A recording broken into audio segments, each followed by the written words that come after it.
Khilji dynasty में last ruler Malik Kafur को हराने के बाद गियासुद्दीन ने तुगलक डायनेस्टी का फाउंडेशन किया।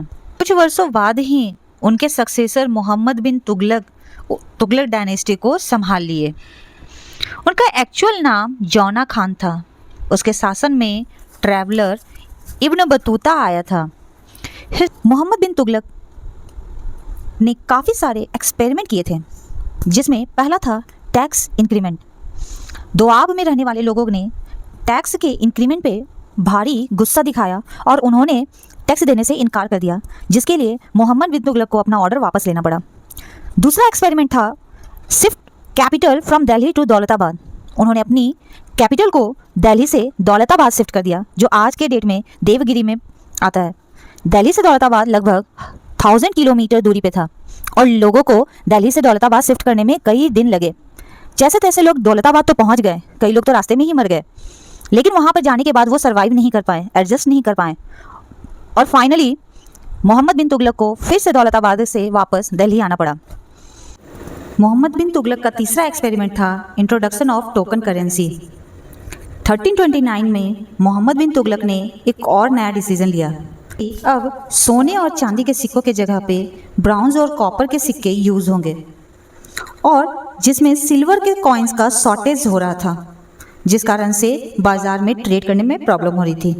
दूसरा रीज़न ये था कि लोग बड़े आसानी से उन सिक्कों को बना पा रहे थे, जिस कारण से बाजार में डुप्लीकेट सिक्के बहुत सारे आ गए थे और देखते ही देखते एक फ्लड सिचुएशन आ गया सिक्कों का, यानी बाजार में ओरिजिनल सिक्के कम और डुप्लीकेट सिक्के ज़्यादा हो गए।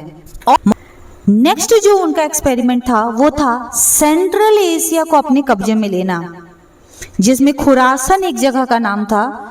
वो अपने टेरिटरी में शामिल करने के लिए उन्होंने अपनी आर्मी तैयार की।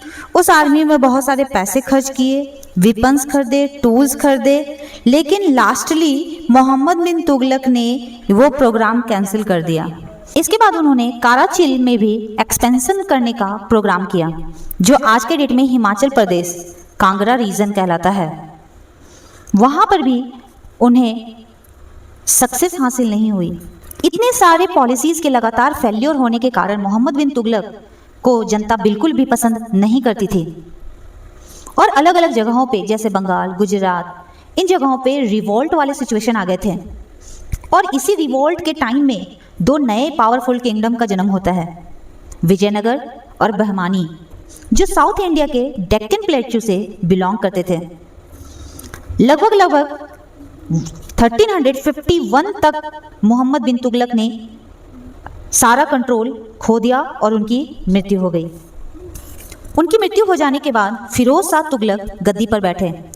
उन्होंने नॉवेल्स को डिसीजन मेकिंग प्रोसेस में भी शामिल किया, जो कि मोहम्मद बिन तुगलक ने बंद कर दिया था। अब नॉवेल्स फिरोज शाह तुगलक को सजेशन देने लगे। फिरोज शाह तुगलक को एक रिफॉर्मर किंग के रूप में भी जाना जाता था। उन्होंने वेलफेयर एक्टिविटीज़ लाइक हॉस्पिटल्स बनाने, रेस्ट हाउस बनाना, कैनल्स, वेल्स, टैंक्स बनाने, न्यू टाउन्स उन्होंने इस्टेब्लिश किया, जैसे जौनपुर, फिरोजपुर, फिरोजाबाद। एजुकेशनल इंस्टीट्यूशन उन्होंने सेटअप कराए। और 1998 में तिमूर, जो कि सेंट्रल एशिया का एक बड़ा राजा था, अपने एक भरोसेमंद आदमी खिज्र खान को इंडिया में रखा ताकि वो वहाँ देख रेख कर सके।